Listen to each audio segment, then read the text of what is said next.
Arthur Belmont strode through his sleek, contemporary mansion with purposeful steps, the sound of his Italian shoes reverberating against the pristine white marble walls that defined his residence. A flawless environment, yet lacking any warmth or character that might suggest the presence of a human rather than a machine. The morning light streamed through the expansive windows, casting a glow over the garden and highlighting the look of disdain on the millionaire's face as he clutched a piece of burnt toast, a testament to the culinary catastrophe he had just experienced in his state-of-the-art kitchen. In a moment of solemnity, he discarded the burnt bread into the trash and, without hesitation, handed a check to the chef, who regarded him with unease. This unspoken exchange conveyed that his services were no longer needed at the Belmont mansion, marking him as the fifth chef to be let go that year. With a heavy sigh, Arthur picked up his phone and called the staff agency, insisting on an immediate replacement, another worker who would lead a life devoid of recognition or struggle, another face destined to fade from his memory the moment he stepped outside. The afternoon settled over the city as the mansion's bell heralded the arrival of the new cook. Isabella stepped through the main door with a confidence that stood in stark contrast to the typical timidity of those who sought employment under Arthur Belmont. She carried not just her professional portfolio, but also the unmistakable curve of her 6-month pregnancy. The woman approached the minimalist receiver, her gaze assessing, revealing no hint of surprise at the evident luxury that adorned every corner, from the original contemporary paintings to the glass sculptures that scattered light in myriad directions. "So you, Mr. Belmont," he said, his voice a blend of softness and authority, extending his hand in a professional gesture that commanded respect rather than requested it. Arthur found himself taken aback, unaccustomed to such demeanor, particularly from someone in a role meant to serve him. His curriculum was flawless, featuring studies at prestigious gastronomy schools, experience in Michelin-starred restaurants, and references that highlighted his extraordinary culinary skills. Yet, it was not any of those details that captivated Arthur during their initial encounter. His protruding belly drew the millionaire's attention irresistibly, stirring within him a deep and unexplainable response, a blend of curiosity, fascination, and an unusual allure he had never felt before in the company of a pregnant woman. Arthur found himself momentarily at a loss for words, an unusual occurrence for someone accustomed to steering every dialogue. His gaze was locked onto the symbol of life that Isabella bore, as if it held secrets waiting to be uncovered or a challenging enigma that eluded her grasp. In that sleek, contemporary kitchen, time appeared to freeze, the stainless steel appliances gleaming with a stark beauty, silent observers of a meeting destined to alter the lives of both individuals in ways beyond their current understanding. Isabella, accustomed to the inquisitive and sometimes unsettling stares that her condition elicited, quickly sensed Arthur's intense focus. Rather than feeling embarrassed or uneasy, she met his gaze with a defiant spark in her dark eyes, as if anticipating precisely the reaction he was displaying. The silence hung heavily in the air, brimming with an unspoken tension that Arthur struggled to decipher. At last, words slipped from his lips, bypassing the customary veil of political correctness he typically employed in his professional dealings, as he posed an exceedingly inappropriate question for a first meeting. "Does your husband support your decision to work while pregnant?" The question lingered, an unintentional revelation of his deepest thoughts, disclosing more about himself than the woman before him. It laid bare his biases and his struggle to grasp female autonomy, particularly in a situation he, in his sheltered naivety, deemed restrictive. Arthur regretted his words, which had slipped from his lips almost before he realized it. But it was too late, the question hung in the air, a palpable affront, and he could only brace himself for the inevitable backlash that would follow, mentally gearing up for yet another round of recruitment the next day. Yet, what he received was a cryptic smile that barely lifted the corners of Isabella's lips, a smile that failed to illuminate her eyes, which remained keen and piercing like daggers as she replied, "My husband betrayed me and left me, so I permit myself to work." The Portuguese words echoed with a power that went beyond mere language, conveying not just information but a declaration of values, a glimpse of his resolve and tenacity, rendering Arthur briefly vulnerable, unable to draw upon his typical repertoire of sarcasm or disdain. She maintained her gaze, unwavering and unyielding, as she awaited his next move in the peculiar power struggle that had just commenced between them. Arthur, despite his vast wealth and extensive experience in the most cutthroat boardrooms, found himself unready for this challenge. Arthur Belmont, the man who had outmaneuvered the most formidable executives in high-stakes negotiations, who had left a trail of broken hearts across 3 continents without a second thought, who never permitted anyone to have the final say in any dialogue, found himself unexpectedly subdued by this woman who effortlessly put him in his place. It was not merely his immediate reaction that had unsettled him, but the conviction in his gaze, the grace with which he managed his predicament, so unlike the self-pity or hopelessness he would have anticipated from someone in his position. "The kitchen is fully equipped," he finally stated, abruptly shifting the topic, a rare move for him who typically dictated the pace and course of every conversation. "I trust he gathers all he needs to begin tomorrow." With those words, Arthur Belmont stepped away from his own kitchen, feeling oddly like an outsider. He carried with him an unshakable restlessness he couldn't quite place, pondering what it was about this woman that had so effortlessly unsettled him and why, despite all reason, he found himself drawn to her. Isabella watched him depart, her feelings a blend of contempt and analytical interest, quietly assessing his new boss while instinctively cradling her belly in a defensive manner, a habit she unconsciously repeated countless times throughout the day. He didn't require Arthur Belmont's project. He had enticing offers from esteemed restaurants that were prepared to wait until after his child was born. Yet, there was an undeniable allure in the challenge of confronting this arrogant millionaire. It presented a chance to prove that his worth as a professional surpassed the circumstances of becoming a single mother. With a resolute sigh, he set out to explore the kitchen that would be his domain for the coming weeks or months, depending on when Arthur would reveal his true self or when she would tire of this charade. Little did he know that what started as a mere temporary position would evolve into something far greater, forever changing the trajectory of 2 lives that, until now, appeared fated to remain apart. The kitchen, adorned with Italian marble countertops and equipped with the latest generation appliances, had always felt to Arthur Belmont like a foreign realm within his own mansion, a domain he entered solely to issue commands or voice his dissatisfaction with a meal that failed to align with his unattainable expectations. During Isabella's first week on the job, the kitchen transformed into the one place he yearned to be. He concocted increasingly intricate excuses to visit multiple times a day, whether it was to address alleged issues with the ventilation system or to ask for comprehensive reports on the wine inventory that would complement his meals. What started as a fleeting interest transformed into an almost irresistible urge to watch her as she toiled, captivated by the elegance of her movements despite her pregnancy, by the focus etched on her face when she sampled sauces or fine-tuned seasonings, and particularly by the gentle murmur that slipped from her lips when she believed no one was eavesdropping, an unfamiliar tune that Arthur endeavored to commit to memory. She appeared fully conscious of his presence, even when he faced away from her, as if an instinct alerted him each time he entered the kitchen. Yet, she seldom paused her activities to acknowledge him, compelling him to take the initiative in their exchanges, thereby shifting the balance of power that Arthur was used to. On that Sunday morning, Arthur stepped into the kitchen under the guise of searching for coffee, yet the truth lay in an overwhelming urge to catch a glimpse of her. It was an inexplicable pull, an attraction that transcended the physical, leaving him profoundly unsettled.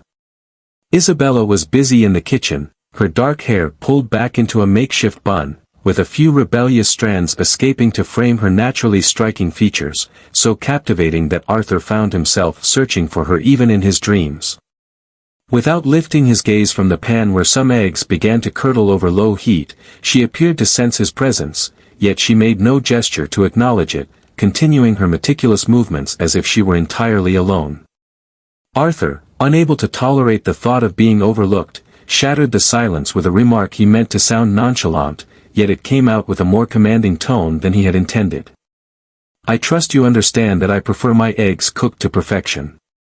His words hung in the air as he observed the subtle tension in Isabella's back before she turned her face slightly, glancing at him over her shoulder with a smile that failed to reach her eyes. "I trust you understand that I'm not here to babysit you," she said, maintaining her calm demeanor as she turned back to the pan, her voice slightly elevated, almost as if she were musing aloud for her own sake, yet loud enough for him to catch her words. A grown man ought to be capable of preparing his own eggs.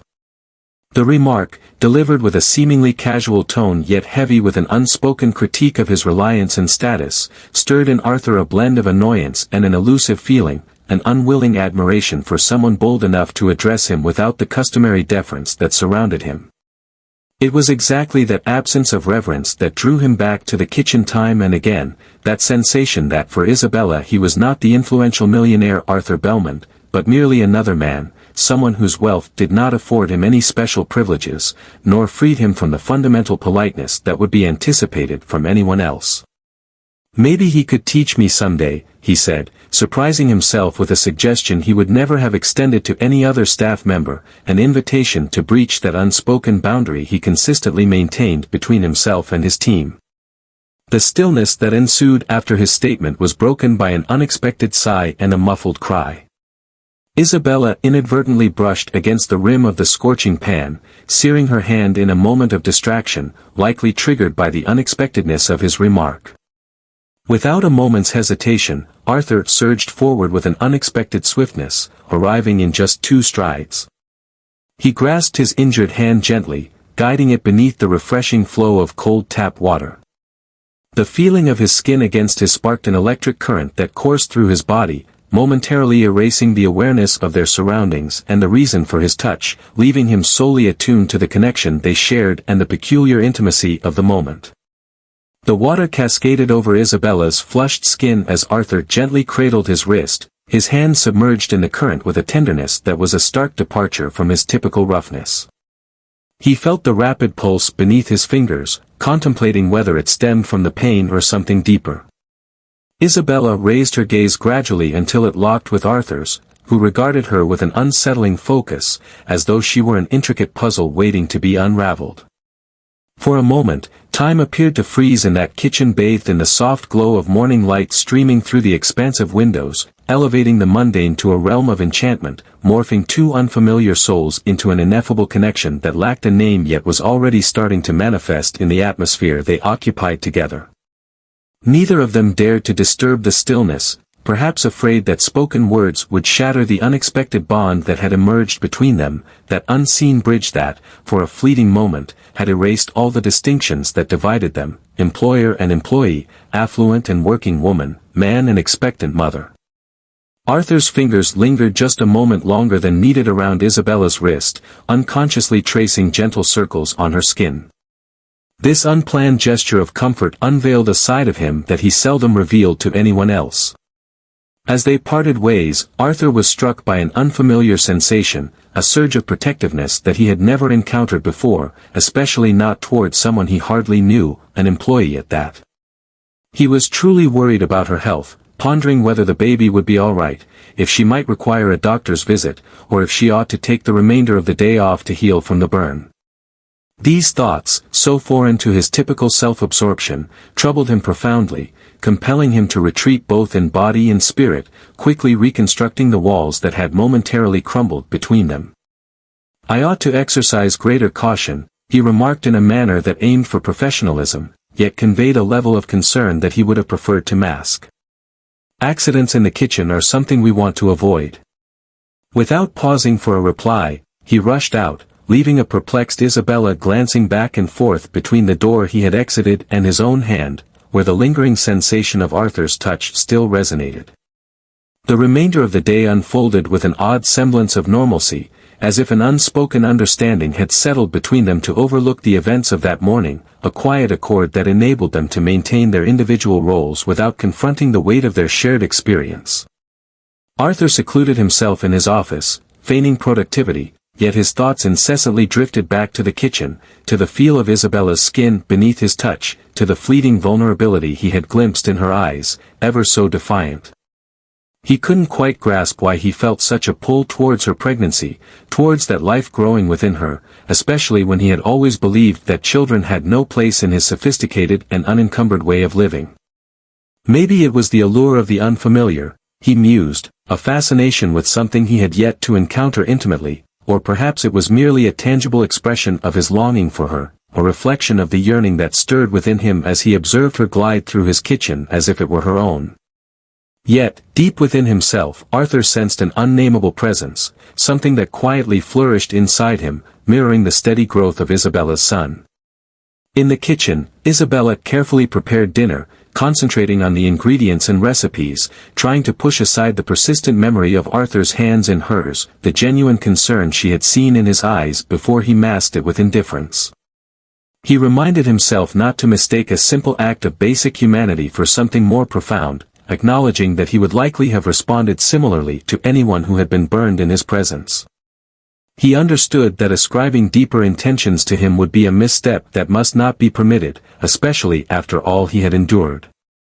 As he absent-mindedly stroked her belly, sensing the gentle movements of the baby within, Isabella found herself pondering the layers beneath Arthur Belmont's mask of arrogance and independence. She couldn't shake the feeling that, despite his walls and his resolute decision to never trust a man again, there was something about him that captivated her in ways she couldn't quite understand. The night descended upon the Belmont mansion, cloaking the estate in a shroud of stillness, occasionally broken by the gentle whisper of the wind weaving through the garden trees. Arthur, restless and unable to find solace in sleep, drifted through the empty hallways until a shaft of light from the kitchen drew him in, luring him like a moth to a flame. He paused at the doorway, cloaked in darkness, watching Isabella as she, unaware of his existence, conversed on the phone in Portuguese, her voice brimming with feeling.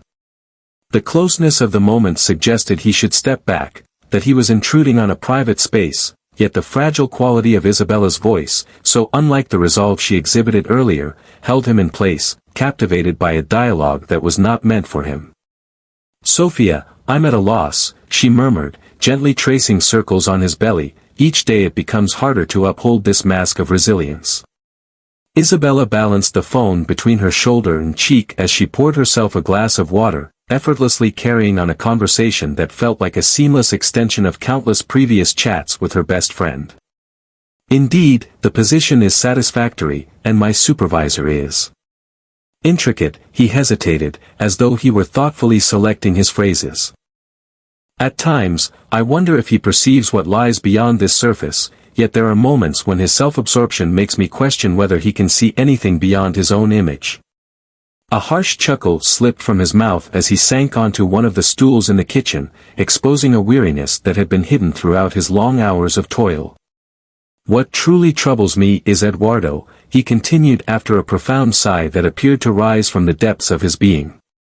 "He not only betrayed me at my most vulnerable moment, when we learned about the baby, but now he seeks to come back as if everything is just fine."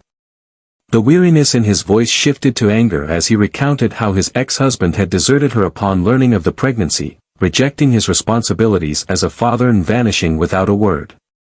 "The most frustrating part is that after months of silence, he suddenly re-emerges with messages and calls, claiming he wants another opportunity, insisting he has transformed, and expressing a desire to be involved in the baby's life." Arthur was engulfed by an intense surge of anger, a fierce and instinctual urge to protect that he knew he had no claim to, yet it surged forth from the very core of his soul. His fingers gripped the glass of whiskey with such intensity that for a fleeting moment, he worried it might shatter under the strain. The notion that someone had betrayed Isabella at her most vulnerable, leaving her pregnant and then feigning a return as if nothing had transpired, struck him as unfathomably cruel, igniting a sense of indignation within him that he could not recall ever experiencing due to another's troubles. He quietly slipped away before anyone could find him, yet the truths of that evening lingered, swirling in his thoughts as he stared at the ceiling of his room, struggling to make sense of the dream. The portrayal of Isabella, fragile and hurt, starkly contrasted with the formidable and resilient woman he recognized, prompting Arthur to ponder for the first time the toll it took to uphold that mask of invulnerability, the depths of suffering concealed behind his seemingly unyielding exterior. In the solitude of his room, he had to acknowledge that his feelings for her had evolved beyond simple curiosity or physical desire. There was an intangible essence, something he couldn't quite define, yet it blossomed within him daily, reshaping him in ways he had never anticipated. The following morning, he arrived with the familiar routine, yet Arthur found himself unable to shake off the conversation that lingered in his mind. He observed Isabella navigate the kitchen with her usual grace, pondering how she managed to bear such a heavy load all by herself. Breakfast unfolded in the familiar hush, until Arthur, unable to hold back any longer, finally spoke the words he had been practicing in his mind throughout the night. "Your former partner lacks courage." The cup that Isabella held paused midway to his lips, his dark eyes locked onto it, a blend of surprise and indignation washing over him as he grasped that he had overheard their private exchange. "So you believe that makes you superior to him, simply due to his wealth?" He responded in a frigid manner, the openness of the previous night entirely gone, supplanted by a protective barrier that Arthur had unwittingly strengthened with his interruption. The silence enveloped them like a thick fog, dense and suffocating, as Arthur frantically searched for a response that eluded him, for the first time in his life rendered speechless, devoid of the usual sharp retort that typically danced on his lips.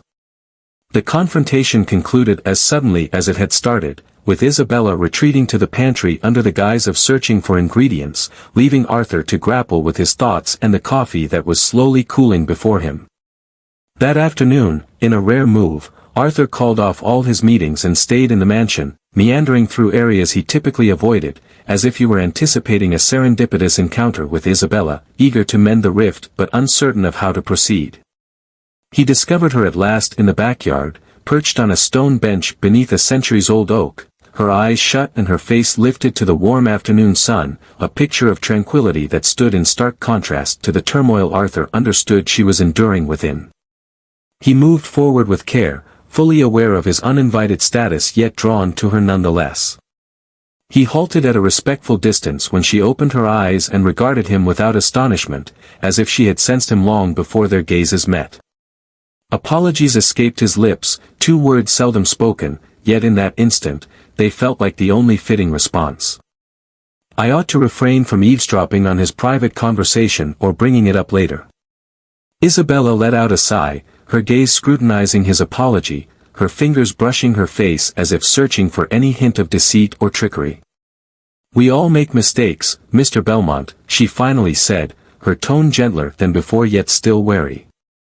Arthur corrected him, unexpectedly feeling the urge to dismantle the formal barrier that separated them. "I go by the name Arthur." A hush enveloped them, not the awkward stillness of dawn, but rather a charged pause, brimming with unspoken potential and a shared awareness that gradually took shape. Isabella gave a subtle nod, silently agreeing to his proposal without the need for words, and then shifted her focus back to the garden, where the flowers began to fold in as the sunset approached. Arthur settled beside him, maintaining a respectful yet intimate distance, and together they absorbed the sunset in a silence that conveyed more than words ever could. Within both of them, a quiet realization blossomed, something essential had shifted between them, an unnameable change that neither could overlook. The rain lashed against the windows of the Belmont mansion, transforming the garden into a somber and melancholic scene that mirrored the inner turmoil of its residents. Isabella dedicated the entire day to crafting an exquisite banquet for the business dinner that Arthur would host that evening. Fatigue was evident in every action he took as he gathered the final utensils, his back rigid from hours spent standing, and his swollen feet complaining beneath the burden of his growing belly. The distant thunders reverberated, mirroring the fatigue he harbored within, yet he steadfastly concealed any sign of frailty as long as the guests lingered in the main dining room, their chatter and laughter spilling into the kitchen. A fleeting pause was granted, perched on a stool beside the central island, eyes shut and fingers softly kneading his lower back, where the ache had taken residence as a persistent reminder of his ailment. He was so consumed by his unease that he failed to notice the footsteps nearing, startled when the kitchen door swung open to unveil Arthur, who had quietly left his guests in search of her. He spoke with an air of authority that belied a deep-seated concern, his gaze sweeping over Isabella's weary form, a look that had shed her typical aloofness. Before she could react with her typical self-sufficiency, Arthur approached the teapot, and in a move that rendered her momentarily at a loss for words, he started to prepare it with awkward yet determined motions, revealing his inexperience in domestic tasks. The silence that enveloped them lingered, yet it was no longer the strained quiet of their initial meetings. Instead, it had transformed into a more relaxed stillness, suggesting an unspoken agreement that permitted them to occupy the same space without the incessant urge to gauge each other's strength. Arthur confessed he had never made tea for anyone before, awkwardly placing a steaming cup in front of her.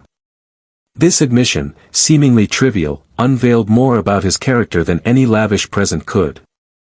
Isabella cradled the cup in her hands, grateful for the warmth that seeped into her cold fingers, her gaze fixed on this man who appeared so unlike the arrogant millionaire she had encountered weeks prior.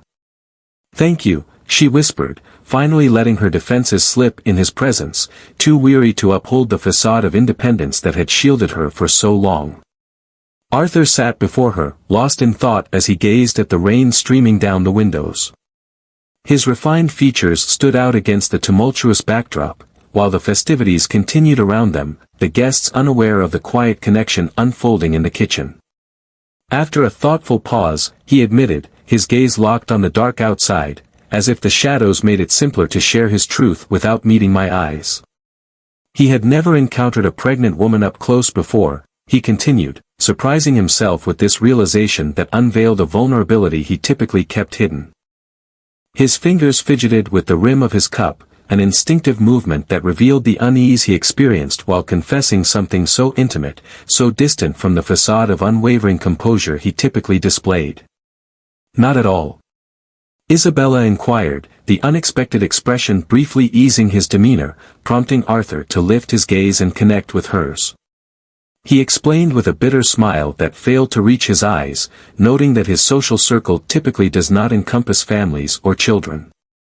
"I guess that reveals quite a bit about the journey I've experienced up to this point." A contemplative hush enveloped them, as the rain pounded against the glass, crafting a cocoon that separated them from everything beyond.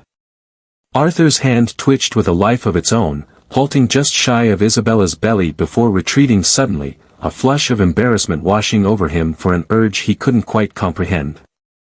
She regarded it with a blend of intrigue and an indescribable emotion, before softly taking her hand and leading it to her belly, inviting her to sense the movements of the baby nestled within. Arthur's expression shifted to one of wonder as he sensed the gentle tap beneath his palm, a vibrant life asserting itself with resolve, making its unmistakable presence felt through Isabella's taut skin. His hand lingered longer than either of them anticipated, linking him to something fundamental and vital that was entirely new to him, stirring emotions within that he had never realized he could experience. The moments drifted by in a profound silence, as the storm gradually subsided, as though the very essence of nature honored the significance of the experience they were sharing. As Arthur finally retracted his hand, a subtle transformation flickered across his face. His features held a softness that Isabella had never noticed before, a vulnerability that rendered him more human, more approachable. For the first time since their meeting, Isabella's gaze softened, revealing a glimpse beyond his defenses. In that moment, she recognized something within him that echoed her own loneliness and her deep yearning for connection. "What is the sensation like?" Arthur inquired with sincere interest, his tone gentler than it had ever been, stripped of the irony that once served as his armor against life. After a brief pause for contemplation, she responded as though solitude was a foreign concept to her. Her fingers wandered in gentle, unthinking patterns on his belly, where just moments ago his hand had rested.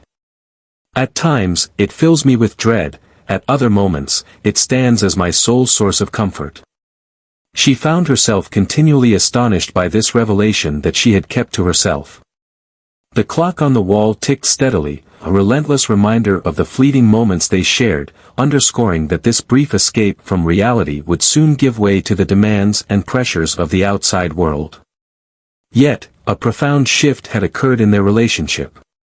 A bridge spanned the chasm that lay between them, and both understood, even if unspoken, that the formal distance they had upheld until that moment was no longer tenable. "He ought to come back with his guests," Isabella finally declared, shattering the enchantment that had enveloped them, bringing them back to the truth of their individual standings. Arthur sensed the moment, yet hesitated to act, as though a fragment of him clung to the genuine connection they had forged in this shared space.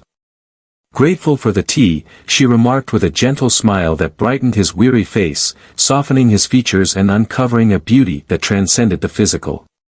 He finally rose, yet paused at the threshold, glancing back at her with an expression that Isabella found inscrutable, as if he had more to convey but was at a loss for the right words. The moment slipped away, and Arthur resumed his duties as host, leaving Isabella to grapple with her thoughts and the unsettling realization that Arthur Belmont was evolving, or perhaps, more troublingly, that she was starting to glimpse the genuine man beneath the millionaire's veneer, and that what she perceived was perilously alluring to her. The hall was illuminated with a brilliance reminiscent of stars, as the city's elite convened for the year's most prestigious charity gala. Arthur Belmont strode through the venue, exuding the assurance that came with his status, pausing now and then to acknowledge fellow powerful figures and politicians. He had insisted that Isabella accompany him, not as his cook, but as a guest, a request she reluctantly accepted. Advanced in her pregnancy, Isabella stood out among women who were excessively thin and elegant, her blue dress chosen at night to accommodate her belly without sacrificing grace. Arthur found himself perpetually searching for her amidst his social duties, experiencing an odd blend of pride and possessiveness as he observed her engaged in conversation. What remained hidden from view was that his simultaneous appearance had not escaped the watchful eyes of scandal-hungry photographers, eager to seize every gesture that could be misconstrued.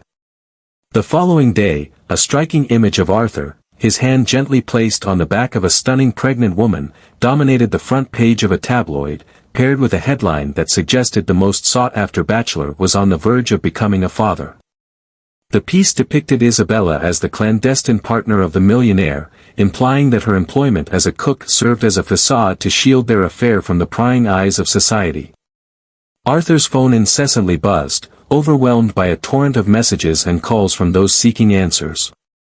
His mother, a woman of high society who valued appearances above all, was the first to arrive unannounced, her heels echoing like gunfire against the marble as she made her way to her son's office. The family reunion that ensued was fraught with tension, as his father participated via video conference, both parents oscillating between criticisms of their alleged irresponsibility and tactics to mitigate the damage to the company's reputation. What astonished Arthur the most was his own reluctance to refute the rumors, as if a part of him derived some satisfaction from the notion that he was viewed as the father of Isabella's son. In the meantime, Isabella stumbled upon the scandal in the most mortifying manner, through the piercing glances and whispered jabs of the mansion's staff. It was the keymaker who ultimately revealed the newspaper to her, hands shaking, bracing her for the impact of the news she was about to face. Isabella gazed at the photograph, her disbelief and horror mounting as she recognized herself beside Arthur in what appeared to be an innocent moment. Yet, stripped of context, the image conveyed an entirely different narrative. The article's implications struck her with a jolt, suggesting she was a social climber, that she had charmed her boss to secure a life of luxury, and that the pregnancy was a cleverly orchestrated twist of fate. The embarrassment swiftly transformed into a sense of outrage, which then evolved into a chilling fury that compelled her to seek out Arthur. She discovered him in his office after his parents had departed, his ashen complexion indicating that the family gathering had been far from enjoyable. "I am not a whim for you," Isabella declared abruptly, tossing the newspaper onto the desk with a sharp, accusatory thud. "I refuse to accept your pity or your guardianship, nor do I wish for anyone to perceive me as your final act of benevolence," she continued, her words pouring out like a raging river, unleashing all the pent-up frustration, not just from the scandal, but from the unfathomable shift in her emotions towards him. Arthur observed her quietly, letting her struggle in silence, her expression beyond words, yet her eyes revealed a vulnerability he had never witnessed before. "I have dedicated my entire life to earning respect for my abilities, not for my relationships or the identity of my son's father." Her voice trembled slightly, revealing the deep emotion that surged within her, despite her attempts to stay composed. "All that I have accomplished has come from my own hard work, yet this article diminishes me to merely being the millionaire's pregnant lover, as if I am nothing more than an accessory in your life." Arthur felt an unusual sense of defensiveness, a rare stance for someone accustomed to setting the parameters. "I did not ask for this," he finally replied, his tone gentler than normal, almost apologetic. We will refute all claims, asserting that you are merely my cook and that the pregnancy is in no way connected to me," he continued, the right phrases flowing from his lips, even as a part of him resisted them. Isabella's response to being referred to merely as a cook was palpable, a subtle shift in her demeanor, a flicker of disappointment in her gaze, indicating that her feelings had developed in a more complex manner. Silence enveloped them, thick with unspoken feelings and a shared awareness that neither dared to acknowledge. They had somehow transcended the boundaries of their professional roles, stepping into a more intricate realm, one for which neither was equipped. The ringing of the phone shattered the silence, pulling Arthur back into the pressing reality of the crisis he needed to confront. "I will make this disappear," he declared as Isabella approached the door, drained both emotionally and physically. "I assure you that there will be no further interruptions regarding any conjectures about us." She paused at the entrance, her silhouette sharply defined by the corridor's glow, one hand gently placed on her belly, the other gripping the doorframe. She lingered in this state for a moment, not returning, perhaps to shield him from witnessing the turmoil on his face, the inner conflict between the relief that the situation was nearing resolution and the peculiar disappointment at how effortlessly Arthur appeared to sever any bond between them. "Thank you," she finally whispered, her voice barely rising above a murmur, before vanishing down the corridor. Arthur was left alone, grappling with an unsettling sensation that, for the first time in his life, he was allowing something profoundly precious to slip away, something beyond the reach of wealth. A week had passed since the scandal erupted in the tabloids, and the atmosphere in the Belmont mansion was attempting to settle into a semblance of normalcy. Yet, the unspoken tension between Arthur and Isabella lingered beneath the surface, an undercurrent neither was willing to confront directly. The formal rejections were released, the clarifications offered, and the media's fascination started to wane, giving way to fresh, more tantalizing scandals that seized the fickle interest of the audience. Arthur threw himself into his work with a fervor that seemed to shield him from the unsettling thoughts that crept in during quiet moments. It was in those rare pauses that he found himself contemplating the possibility of the rumors being true, of him actually expecting a child with Isabella. The gap between them had grown, with exchanges confined to the purely professional, fleeting encounters in the kitchen where discussions barely ventured beyond menus and timetables, as if both had silently consented to act as though their past intimacy had never taken place. Yet, within that distance lay a poignant closeness, an unspoken acknowledgement of possibilities left uncharted, both hesitant to delve deeper, he, wary of the vulnerability he had never been permitted to embrace, she, cautious of the pain that could arise from a man capable of leaving her as effortlessly as her son's father had. The doorbell chimed unexpectedly in the afternoon, shattering the serenity of the mansion with its persistent ring, a sound that felt jarringly out of context on a day when Arthur anticipated no visitors and the majority of the staff were engrossed in their routines. Isabella, returning from the garden with fresh herbs for dinner, found herself closest to the entrance. Driven more by habit than obligation, she approached the door, unaware that this seemingly simple action would disrupt the delicate equilibrium she had worked so hard to maintain in her life. The figure standing across from her stirred a deep sense of recognition within her. Eduardo, her former spouse, impeccably attired and clutching a bouquet of lilies, her favorite flowers, a thoughtful gesture that revealed his desire to charm her, showcasing that he still recalled her preferences. The initial shock swiftly transformed into a tumult of conflicting feelings within her, outrage at the audacity of showing up unannounced after leaving her behind, bewilderment at the sudden reappearance, and a primal fear that this intrusion might unravel the new life she had started to create for herself and her son. "What brings you here?" he finally asked, his voice steadier than he truly felt, an instinctive hand resting on his belly, while the other grasped the doorframe, as if drawing strength from the emotional weight of their reunion after so many months apart. "I came to see you, to talk to you," replied Eduardo with a smile that once quickened his pulse, but now only stirred doubts. His gaze swiftly assessed the opulent surroundings of the mansion before returning to her noticeable pregnancy that made the passage of time since their separation undeniable. "I've been reflecting deeply on you, on our relationship, and on the little one. A grave error was committed when I departed in such a manner," yet fear and confusion clouded my judgment, he continued, his voice taking on that familiar, persuasive cadence that Isabella recalled vividly, the very same one she employed during her moments of vulnerability to sway her into forgiving her numerous transgressions.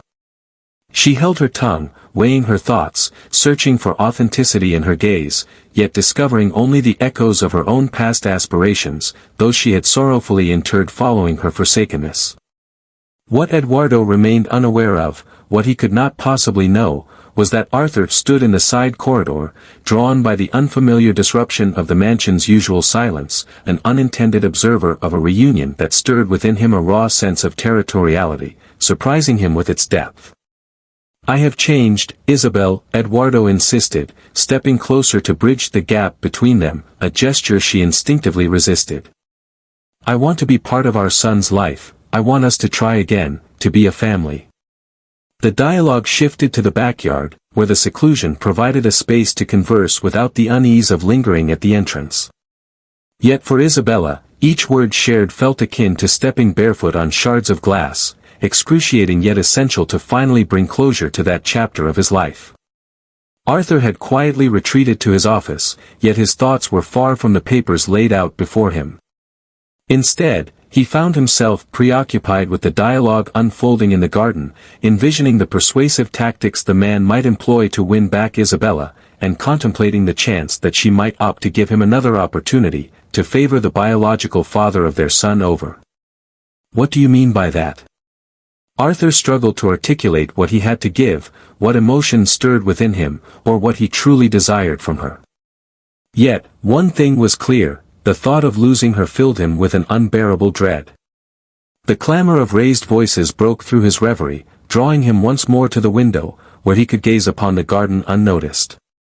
There, he witnessed the moment when Isabella, exuding a dignity that Arthur found commendable, finally confronted her former husband with the truth they both understood, yet only she had the bravery to articulate: "You have not come back for me, you have returned because you cannot endure the thought of me moving on."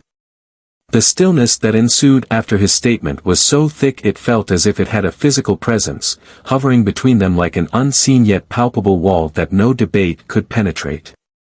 Eduardo attempted to argue, to downplay his accusations, to lean on promises and shared memories, yet the resolve in Isabella's gaze remained unwavering, bolstered by months of personal growth, of learning to appreciate herself beyond the approval that any man could provide.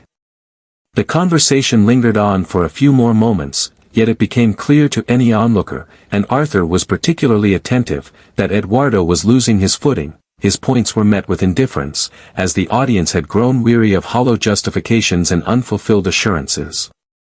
As he walked away, burdened by defeat and resentment, his exit lacked the theatrical flair he might have anticipated. Instead, it bore the quiet grace of a final chapter, leaving Isabella in the garden, lost in thought among the flowers. Her face mirrored a blend of relief and melancholy, capturing the emotional toll of their meeting, yet also hinting at the freedom that came with finally voicing the truths he had long held within. Arthur emerged from his concealment and approached, propelled by an unexamined urge, instinctively drawn to be near him in that moment of fragility. Isabella sensed his presence before she laid eyes on him, the sound of his footsteps crunching on the gravel path reaching her ears. She refrained from turning to face him, granting him the space to contemplate his words, his actions, and the character he would embody in this unfolding scenario. "If he doesn't desire this family, I certainly do." The words flowed from Arthur's lips effortlessly, gentle yet distinct in the stillness of the garden, catching him off guard just as much as her with her unguarded sincerity, with the intentions they conveyed. Isabella turned slowly to face him, her gaze locking onto his, seeking confirmation that she had understood correctly, that she was not misreading the words spoken in a fleeting moment of emotion.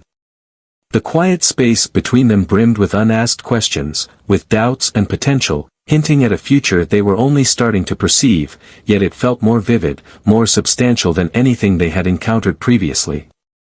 Isabella paused before responding, not due to a lack of an answer, but because the weight of Arthur's offer demanded a deeper contemplation. It was essential to reflect on what he truly envisioned for her and her son. She needed to consider whether Arthur Belmont, with all his intricacies and contradictions, could genuinely fit into that future, or if his words were merely a fleeting impulse, a response to the turmoil he had just experienced. The days after the encounter in the garden unfolded in a peculiar emotional haze, with Arthur and Isabella navigating their interactions with careful hesitance, both sensing that a significant shift had occurred between them, yet neither willing to articulate it. Spontaneous remarks made in emotional moments were one thing, but confronting them in the clarity of day and weaving them into daily life demanded a different kind of value that no one appeared ready to show just yet.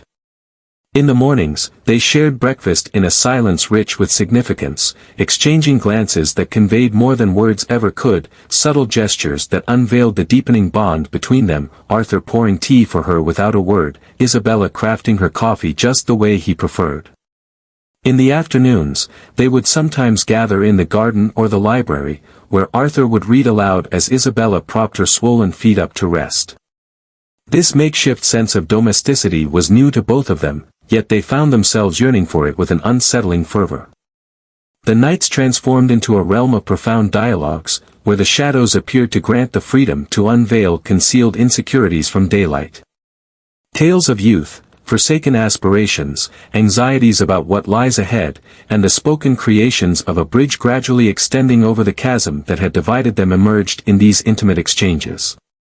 On one of those quiet nights, enveloped by the stillness of the mansion and accompanied only by the gentle tick-tack of the clock, Arthur finally mustered the bravery to reach out to Isabella in a manner that went beyond mere words. He discovered her in his room, poised by the window, lost in thought as she gazed at the garden illuminated by the soft glow of the moonlight, an enchanting figure framed by the deep shadows of the curtains, more captivating in her genuine fragility than any flawlessly crafted woman he had encountered previously. He paused at the entrance, anticipating an invitation, honoring the personal space that belonged to him by right, yet felt sacred, akin to a temple reserved for the genuinely devoted.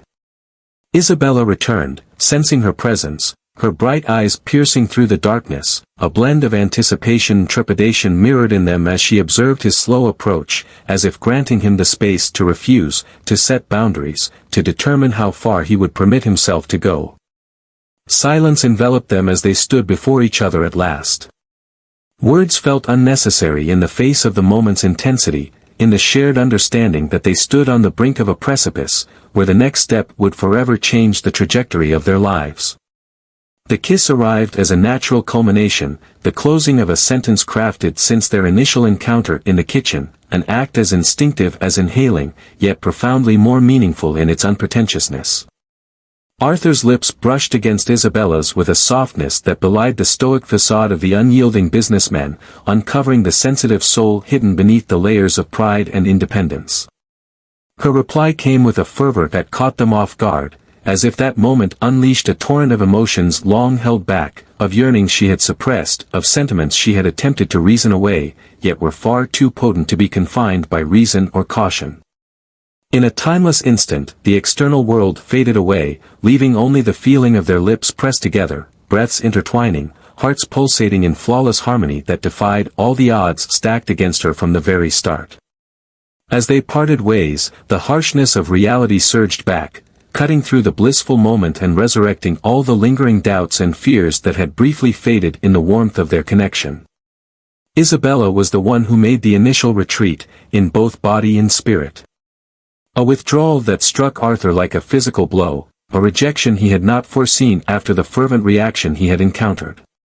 Fear gripped her with an overwhelming force, not the logical apprehension of the potential complications of a relationship with her superior, but the deep, instinctual dread of being abandoned, of being betrayed, of reliving the painful narrative she had endured. I find it impossible to open my heart to someone who might walk away at any moment. Words flowed, interrupted, brimming with an emotion that clashed with her outward dismissal, uncovering that the issue lay not in a deficiency of feelings, but in an overwhelming abundance, so intense that it filled her with fear. Her hands quivered gently as she wrapped her arms around herself, as if searching for solace against the raw vulnerability she experienced, battling the allure of that deepening connection to Arthur, despite all her barriers.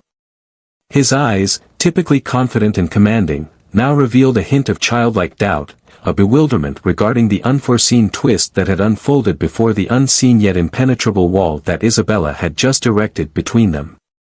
Arthur held his tongue, not due to a shortage of counterpoints, but because he understood, at his core, that she was indeed correct. What assurances might he provide her? He had never sustained a relationship for longer than a few months, viewing commitment as a constraint on his freedom. Until he met her, he had perceived love as a vulnerability that must be avoided. Isabella's words echoed in his thoughts, carrying a heavy and painful truth. He might depart the following day, he might tire of playing the role of family, he might conclude that the burden was too great for his shoulders, used to the ease of a life unencumbered by connections. The intensity of his emotions for her was in stark contrast to his doubts about his ability to sustain those feelings over time, to transform them into the stable support that she and her son required and truly deserved. Without discovering a response that could alleviate those genuine fears, Arthur silently retreated, carrying away the memory of her lips and the harsh realization that, for the first time, achieving his desires was not reliant on his riches or influence, but on his capacity for profound transformation, to evolve into the kind of man worthy of the love and trust of someone like Isabella. Arthur Belmont's office, once a bastion of control and authority, now mirrored the tumultuous state of its inhabitant. Documents lay strewn across the Decava desk, a loose tie draped carelessly from his neck, and a glass of whiskey, scarcely sipped, sat beside the framed photo of his parents, their stern expressions appearing to silently scrutinize him through the glass. 3 days had slipped by since the kiss and the ensuing rejection, 3 days during which Arthur had steered clear of any meaningful engagement with Isabella, seeking solace in his work and lengthy meetings away from the mansion, delaying a choice he understood was unavoidable but for which he felt utterly unready. The mansion transformed into a landscape of unspoken feelings, where every encounter was meticulously planned to prevent solitude, dialogues reduced to mere essentials, and an undeniable strain that permeated the atmosphere, influencing even the other staff members. That morning, his father's call altered the course of everything, sparking a confrontation that Arthur had evaded throughout his adulthood, yet now appeared to be the essential trigger for understanding his own emotions. The news circulated rapidly among the business community. Arthur Belmont, the heir to the family empire, found himself entangled in a scandal involving his pregnant cook, who was carrying another man's child. This emotional involvement had not been entirely silenced by the official deniers and now loomed over crucial negotiations for the company's international expansion. You can either embrace the legacy of your family or pursue a life with her. His father's voice, distant yet chilling, delivered the ultimatum with the detachment of a mere business transaction, devoid of emotion and any possibility for negotiation. Your recent actions have tested our patience, Arthur. We had hoped you would move past this phase, but your conduct is now influencing how the public views the company, and we simply cannot afford that at such a crucial time. Words struck with the accuracy of a whip, crafted to reinforce his position, his duties, and the weight of what was at risk, not just his own wealth, but the heritage of his ancestors, the efforts of his grandfather and father, and the financial well-being of countless employees reliant on the company's stability. At that moment, his mother stepped in, her voice gentle yet unwavering in purpose. Your escapades have always been your own, my dear, and we have never interfered, yet this situation is unlike any other. That woman is anticipating a child from someone else. Just think of the uproar that would ensue if you persisted in this relationship. The virtual meeting stretched on for nearly an hour, meticulously examining the reasons his interest in Isabella was deemed inappropriate, reckless, and potentially disastrous for everyone involved. It served as a persistent reminder that Arthur Belmont was not just an individual, but a name, a brand, and a legacy to uphold for both his ancestors and descendants. Hours after that conversation, Arthur gazed at the sunset from his office window, watching as the sun gradually descended beyond the horizon, painting the sky in hues of gold and carmine that mirrored the internal struggle he faced. Throughout his life, he had been shaped by the demands of others, the ideal son, the model student, the deserving heir, the cutthroat entrepreneur. He embraced these roles effortlessly, mistaking them for fulfillment, never pausing to consider if they truly reflected his desires or merely conformed to the expectations placed upon him. Isabella was the first to perceive him as just Arthur, free from the weight of the Belmont name or the wealth that came with it. She was the first to confront him, to insist on genuineness, to reveal the potential for a bond that went beyond the trivialities that had characterized his past interactions. Was he prepared to abandon all that was familiar, the security of a well-defined journey, for the unpredictability of an emotion he was only starting to grasp? Did Isabella prove to be worthwhile? Was the prospect of a family with her truly valuable, and was a child who did not share his blood truly worthwhile? The relinquishment of all that had previously shaped his sense of self. The revelation arrived with an unexpected clarity, not as a conclusion reached through arduous effort, but as a truth that had always existed, patiently awaiting acknowledgement. For the first time in his life, Arthur was certain of his desires, free from the constraints of parental approval or the societal norms that had long governed his choices. With a serenity that stood in stark contrast to the turmoil of the days before, he rose and set about composing 2 letters. One was addressed to his parents, detailing their choice to step away from the family business in order to pursue a personal journey that had long been out of reach. The other was for his lawyer, outlining instructions regarding the transfer of specific personal assets that would enable him to remain in place while he determined his next move. He wasn't entirely relinquishing his inheritance. He wasn't so naive as to think that money held no significance. Instead, he was, perhaps for the first time, recognizing that there were more precious things than bank accounts and business shares, priorities that went beyond the financial metrics that had long defined his understanding of success. Having finished the letters and set the necessary plans in motion, Arthur exited his office with determination, searching the mansion for Isabella. He was taken aback when the locksmith revealed that she had left early for a medical appointment that he had no recollection of on his schedule. Without a second thought, he grabbed the keys to his car and headed to the clinic where he was aware that Isabella was receiving prenatal care. He navigated through the city's traffic with a sense of urgency that belied any actual emergency, driven instead by the newfound realization that every fleeting moment was a lost chance, a squandered opportunity to demonstrate that his fear of abandonment, while understandable, was unfounded in the respect he held. As he neared the clinic, the weight of his impending decision struck him with intensity. He stood on the brink of embracing not just a partner, but a future that encompassed a child who wasn't his own, a set of responsibilities he had never encountered, and a life that was a stark departure from everything he had ever known. Yet, rather than instilling fear as it had a mere few weeks prior, this viewpoint enveloped him in a sense of innocent excitement, a yearning to uncover aspects of himself previously uncharted.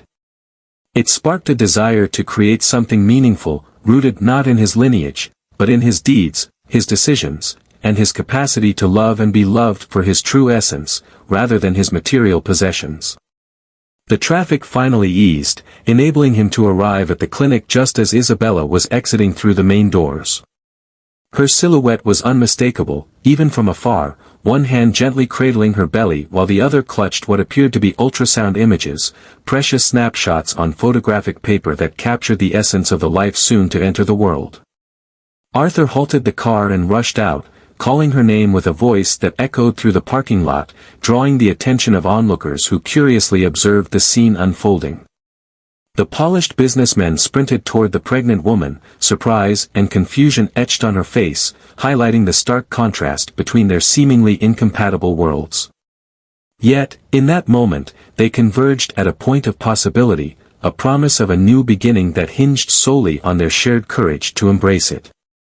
As they stood before each other at last, the carefully crafted phrases Arthur had practiced during the trip vanished, giving way to a straightforward truth that required no embellishment. "I have made my choice, I have selected you." The clinic's waiting room transformed into an unforeseen backdrop for a moment that would alter their lives eternally, as the intrigued gazes of fellow patients served as quiet observers to the palpable tension that pulsed between them. Isabella regarded Arthur with a blend of disbelief and wariness, her declaration "I have chosen you," reverberating in her thoughts like a relentless echo that tested the fortifications she had meticulously constructed. Her hands grasped the ultrasonic images she had just received, precious artifacts on photographic paper that revealed the first true glimpse of her son, a profound and personal moment that now, in some way, encompassed the man standing before her. "What brings you here, Arthur?" she finally inquired, her voice a mere murmur, apprehensive of the response, yet compelled to pursue it, caught in the tension between the yearning to trust in what her words suggested and the dread of facing abandonment once more when the truth of parentage proved too daunting. At that moment, the doctor stepped out of her office, unintentionally cutting off the response Arthur was ready to provide, his professional demeanor easing as he spotted Isabella. "Everything good?" "You forgot your next appointment," he remarked, handing over a card inscribed with the date and time. His gaze shifted with a measured interest from Isabella to Arthur and back again, sensing the emotional weight of the moment while maintaining a respectful distance. "This is for the upcoming ultrasound, scheduled for 32 weeks. It is crucial that you succeed," he gently remarked, his words directed at Isabella while his eyes discreetly acknowledged Arthur, as if he were becoming aware of the part he was starting to play in the journey of his patient. "We will be there," Arthur replied without a moment's pause, surprising both Isabella and himself with the ease with which he embraced a responsibility that not long ago would have felt foreign to him. The doctor offered a professional smile, bidding farewell with a gesture before moving on to the next patient, leaving them once more amidst the orchestrated chaos of the clinic. "Could we find a more secluded spot to chat?" Arthur inquired, conscious of the glances that occasionally fell upon them, of the murmurs that trailed behind them in a setting far too open for the discussion they required. Isabella paused, caught between the caution urging her to maintain emotional detachment and the compelling desire to uncover the reasons behind Arthur's presence, to grasp the true significance of the choice he insisted he had made. He finally acquiesced, permitting her to lead him toward the exit, his hand gently resting on her lower back, a gesture that was both protective and intimate, evoking a sense of familiarity that their minds still grappled with. The journey in the car unfolded in a quiet atmosphere thick with unspoken expectations and lingering inquiries, as the city outside drifted by like a backdrop, oblivious to the intimate narrative playing out within the confines of the vehicle. In a surprising turn of events, Arthur chose not to return to the mansion as Isabella had anticipated. Instead, he guided them to a serene park on the city's edge, a lush expanse where families strolled leisurely and children frolicked, all under the watchful eyes of their parents.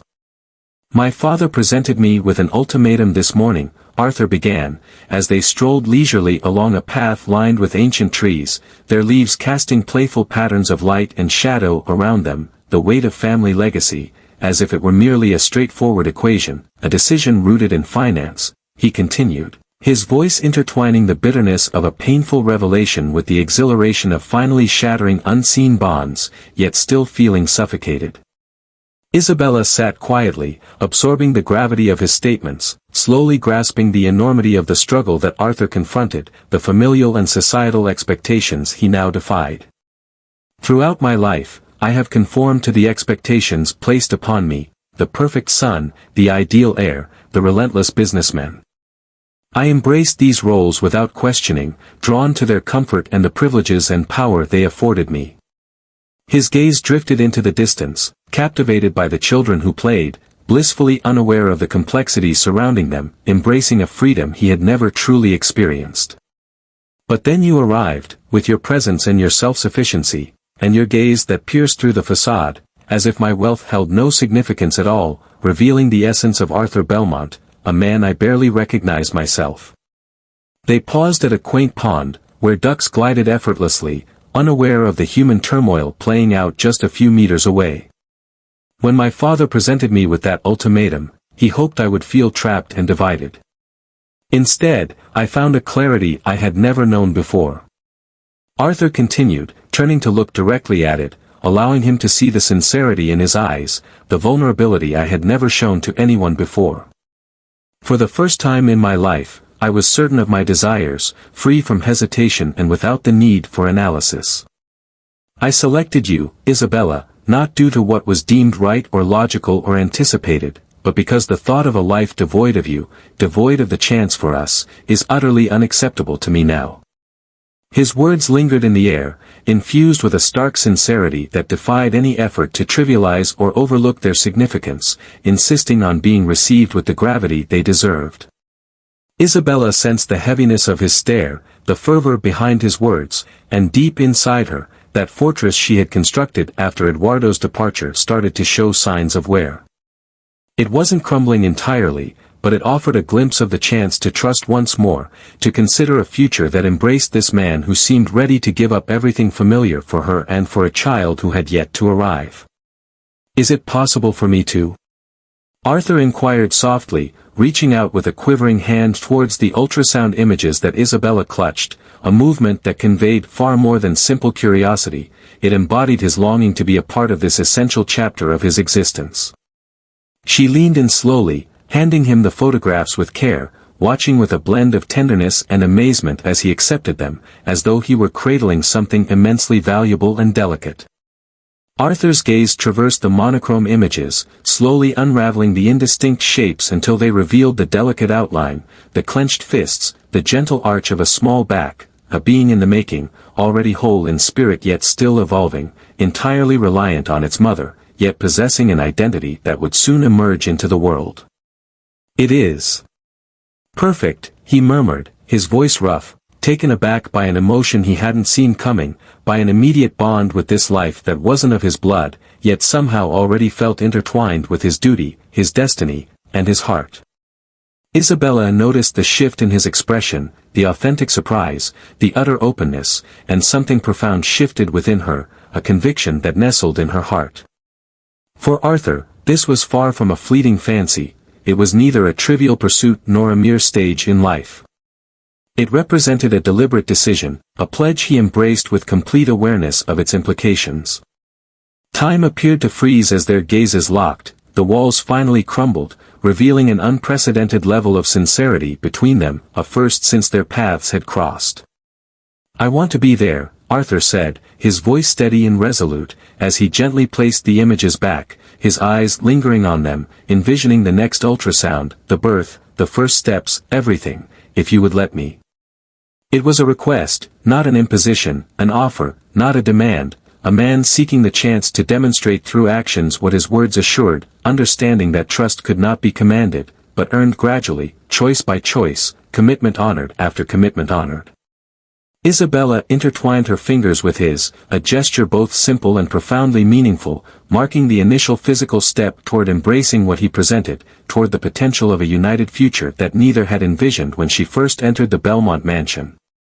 "One step at a time," she responded, her eyes glistening with restrained tears, not of sorrow but of a tentative hope that began to unfold, beginning with that upcoming ultrasound. It was neither an emphatic affirmation nor a promise of blissful resolution. It was a threshold, a beckoning to demonstrate that words could transform into deeds, that aspirations could evolve into unwavering dedication. What was blossoming between them, though still unnamed, had the potential to be more powerful than trepidation and more enduring than the scars of yesteryears. The afternoon descended gently upon the city, enveloping Isabella's modest apartment in warm hues that danced through the white curtains swayed by the spring breeze. 3 weeks had elapsed since that encounter at the clinic, 3 weeks filled with tumultuous transformations that had utterly reshaped the lives of both individuals. Arthur departed from the family mansion to take up temporary residence in a nearby hotel, choosing not to impose any pressure on Isabella. Yet, he remained close enough to show her his unwavering commitment through his daily actions. Isabella returned to her modest apartment, embracing her independence, not as a dismissal of Arthur, but as a celebration of her identity beyond the relationship she had started to cultivate with him. The distance between them, rather than creating a divide, had deepened their bond, removing the complexities of a workplace relationship and enabling them to engage as two individuals contemplating a future together, free from the burdens of job responsibilities or skewed anticipations. Each morning, Arthur arrived with breakfast and a bouquet of fresh flowers, later accompanying her to medical appointments and assisting in preparing the baby's room. He patiently established a routine, embodying the essence of someone committed to building a lasting foundation rather than chasing fleeting dreams. For Isabella, those 3 weeks had been a revelation, witnessing how this man, whom she once deemed superficial and egocentric, revealed a depth and determination that completely contradicted her initial impressions. The millionaire gradually evolved into the attentive and committed companion she never thought possible to encounter, especially under these circumstances. The bell echoed through the apartment, breaking Isabella's concentration as she added the final touches to the elegantly arranged table for the dinner she had prepared, a reflection of the significant shift in her dynamic. In that moment, she took on the role of the cook, not out of duty, but from a place of desire, not as a servant, but as a woman who delighted in showcasing her skills to someone who truly valued them. Arthur stood at the doorway, holding a bouquet of white camellias, his favorite flower, revealed during one of their lengthy nighttime discussions. He was dressed simply, yet his natural elegance shone through, a hallmark of his character, even as he endeavored to fit into a less extravagant setting than the one that had surrounded him throughout his life. "It smells wonderful," he remarked as he stepped inside, softly kissing her cheek in a gesture that had grown familiar, yet still stirred a flutter in Isabella's stomach. She attributed this reaction to the pregnancy hormones, but deep down, she understood it was something more profound, something that resonated deeply within her. The apartment, though modest in size, radiated warmth and comfort, evolving into a backdrop for the deepening connection between them. It served as a neutral ground, free from the burdens of their histories, allowing Arthur and Isabella to simply be themselves, unencumbered by the expectations of the past. The dinner unfolded amidst gentle exchanges and shared laughter, enveloped in the warmth of companionship that offers solace, a haven where authenticity thrives free from the shadows of judgment or rejection, slowly restoring the confidence that Isabella's past abandonment had shattered. "There's something I need to share with you," Arthur finally spoke after they had finished the dessert, his serious yet warm tone stirring a flicker of unease in Isabella, a reaction shaped by past experiences where earnest discussions had led to heartbreaking letdowns. Observing his unease, he softly placed his hand on the table, a comforting gesture that conveyed more than any words could express, his desire to stay, to create, rather than to tear down. "In these moments spent together, witnessing your preparations for your son's arrival and observing how you confront each challenge with that quiet strength that defines you, I've come to a realization, one that I may have always known but lacked the courage to acknowledge." His eyes, typically measured and precise in their dealings, now exposed a profound vulnerability, a stark honesty that Isabella had come to identify as his genuine self, not the haughty facade he presented to the world, but the tender soul that lay beneath the carefully constructed barriers. "Your doubts were justified. It was reasonable to fear that I might depart the very next day. The Arthur you first encountered likely would have taken flight, retreating at the first sign of true challenge, at the first authentic call for dedication." The acknowledgement lingered between them, not merely as a validation of their anxieties, but as an acknowledgement of a development, a change that they had both observed and fostered throughout these weeks of shared exploration. "Yet that Arthur is a thing of the past," he continued, each word imbued with the serene resolve of someone who has arrived at a profound realization after deep contemplation. "In his stead stands a man who cannot fathom a day devoid of your laughter, who cannot envision a moment without witnessing you gently caressing your belly while you hum sweet melodies in Portuguese, and who longs for the chance to be woven into the fabric of the family you are nurturing." From his pocket, he pulled out not a ring, nor a jewel or any material object that could be seen as a means to purchase affection or commitment, but rather a simple key, unadorned yet profoundly meaningful within the tapestry of their shared history. He explained it was the key to a house, not a grand mansion like the one you were familiar with, but a genuine home featuring a garden for the baby to play in, a spacious kitchen for culinary experiments, and room to grow together if you choose to. The subtle suggestion within that small metal object was evident yet devoid of coercion, an invitation to not rely on it, but to collaborate with it, honoring its autonomy and distinct identity, providing not a protective oversight, but a partnership rooted in equality. "I'm not seeking an instant response," he quickly clarified, noticing the swirl of emotions on Isabella's expressive face. "I simply want you to understand that I have made my choice, and I will always choose to stand by you and your son, not as a savior or a replacement father figure, but as a partner on this journey, if you'll have me." The words hung in the air, heavy with promises grounded not in romantic ideals, but in the tangible and emotional reality they had forged together over these weeks, in the small, everyday gestures that conveyed commitment more powerfully than any elaborate declaration. Isabella pondered the key, sensing its weight as both tangible and emblematic, embodying all it stood for, all it could become if she summoned the courage to take this leap, to place her trust once more after the profound hurt she had endured. She reflected on Eduardo and his treachery, the solitude that marked the early months of her pregnancy, the persistent anxiety that had lingered since then. Yet, she also recalled Arthur, who showed up reliably each morning, holding her hand during the ultrasound, absorbing knowledge about fetal growth and breathing methods for labor. All those little acts of devotion, when added together, overshadowed any lingering uncertainty. The choice solidified inside her with a clarity and strength that took her by surprise. This individual, so transformed from the person he had first encountered, warranted a chance. He earned his trust not as a mere favor, but as acknowledgement of the journey they had shared. "I also choose you," he finally replied, taking the key and embracing not just the tangible offer of a shared home, but also the heartfelt promise of a future forged together, a mutual commitment grounded in conscious and free choice, rather than mere need or convenience. Arthur's face radiated with an unmistakable, heartfelt joy that erased any lingering uncertainty Isabella might have felt. This was not a fleeting fancy or mere curiosity. It was the realization that they had discovered in one another something extraordinary, something that surpassed situations and anticipations, something that warranted safeguarding and fostering. He leaned closer, closing the gap between them, kissing her with a softness that conveyed all the unspoken feelings, his hand resting comfortably on his belly as his lips sealed a promise that transcended any legal document or formal pact. Months later, as they cradled little Matteo, named in honor of Isabella's paternal grandfather, in the hospital room bathed in morning light, Arthur came to grasp the depth of the gift he had been given. It was not just the love of an extraordinary woman, but the chance to be part of this new life, this tiny yet whole being who regarded him with curious eyes, assessing the man who, despite not sharing his blood, had chosen to be his father in every way that truly counted. "Some recipes demand patience," Isabella said softly, her smile a blend of exhaustion and warmth, as she watched the bond between the two most important men in her life. "Yet, the finest creations are always worth the wait."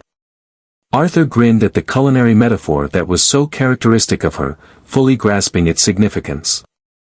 His love story was anything but conventional or simple. It demanded patience and adjustments, moments of doubt and acts of faith. Yet, the outcome, this makeshift family, more genuine than anything else he had encountered, proved to be far more fulfilling than any business success or material accomplishment he had chased in his former life.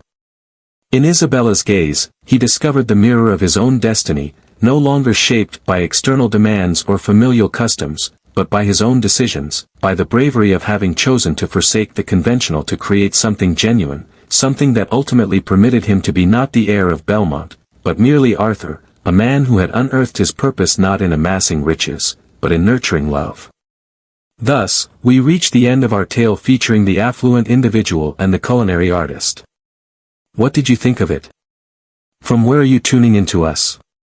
Do you resonate more with Arthur, with Isabella, or maybe with another character entirely?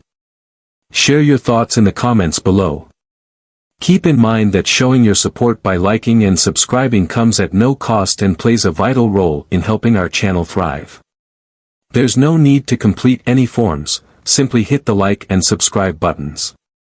If you found this unique, consider sharing it with someone you believe would appreciate it as well. Each week, we present fresh narratives crafted just for you. We appreciate your company on this journey. Until we meet again in the next tale.